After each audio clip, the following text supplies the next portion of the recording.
does this happen to you? Let's say you are in a relationship, and the person that you care so much writes in the morning, good morning, and at night writes good night. But today, oh my gosh, it's noon and they're not responsive. They didn't write anything. They died. No, maybe they left me.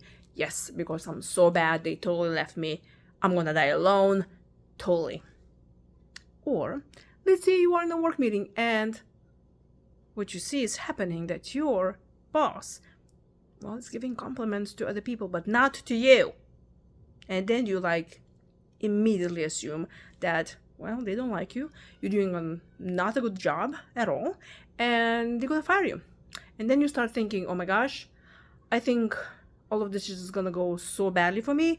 I'm not gonna be able to find another job. I will not be able to buy my mortgage. And guess what? I'll be fired.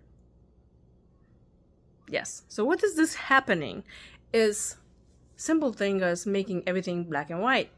Everything so negative, actually. You're looking for the negative things in there. And then you're catastrophizing because you're thinking, you know what? This is not going to work. This is all bad. So you can ask yourself, well, where is this really coming from? It's probably coming from a place where you learned to expect the worst. Where you learned that the other shoe will drop. And that's probably came from your childhood, where you saw the adults in your life really not delivering the safety that you need. That safety where you know that when they promise something, those things will be fulfilled. When you are hyper vigilant of all the things that's happening around you, because as you know, if you grew up in an environment that, let's say there was an addict around you, things can change very, very fast. So what is that you do? You adopt that out of your survival instinct, right? So when you act now as an adult and you expect the worst, it's just survival. So what is it you do about that now when you know you can take care of yourself and you don't need anyone else? Well, yes, you do need other people, but not really to make you feel whole, but to see your wholeness within yourself. So start with something that you can record. Start a list. I'm a big believer of lists.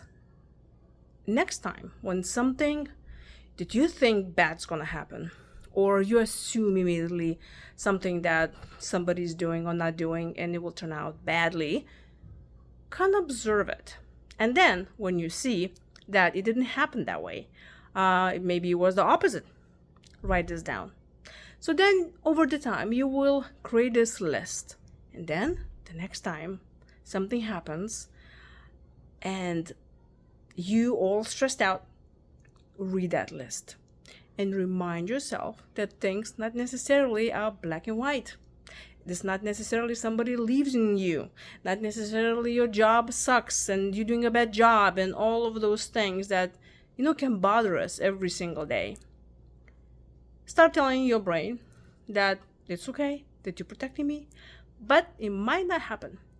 And then you will see when you calm yourself and you self-regulate that you will have more control over your emotions, over situation, and you might even be in a better control of taking care of the situation that is unfolding in front of you. But when there is always a stressful situation, always pause and do not overreact and do not assign things immediately to the bad things.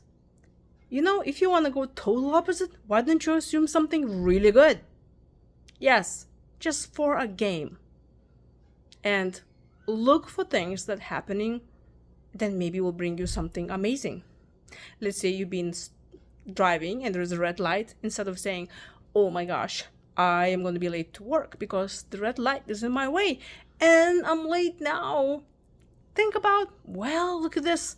There's a red light and it stopped me. If I'll be driving through this light, I may have been in an accident right now. So I'm alive. I know it's kind of funny, but if you really want to play with your mind, play it at least for the positive. So if you're struggling with stress management and you grew up with the childhood trauma, or at least someone who was addicted in your environment and you need help, please come to my website, beamazingyou.com, and register for a session with me. I work a lot with children of alcoholics, also for other addicts. And I also have a book called Crush Stress While You Work, where I have plenty of tips about stressful environment, how to manage that. And my newest bestseller that was just released a few months ago, Stress Management for Adult Children of Alcoholics. So please book a session right now, like this video and share, and subscribe if you have not to this channel.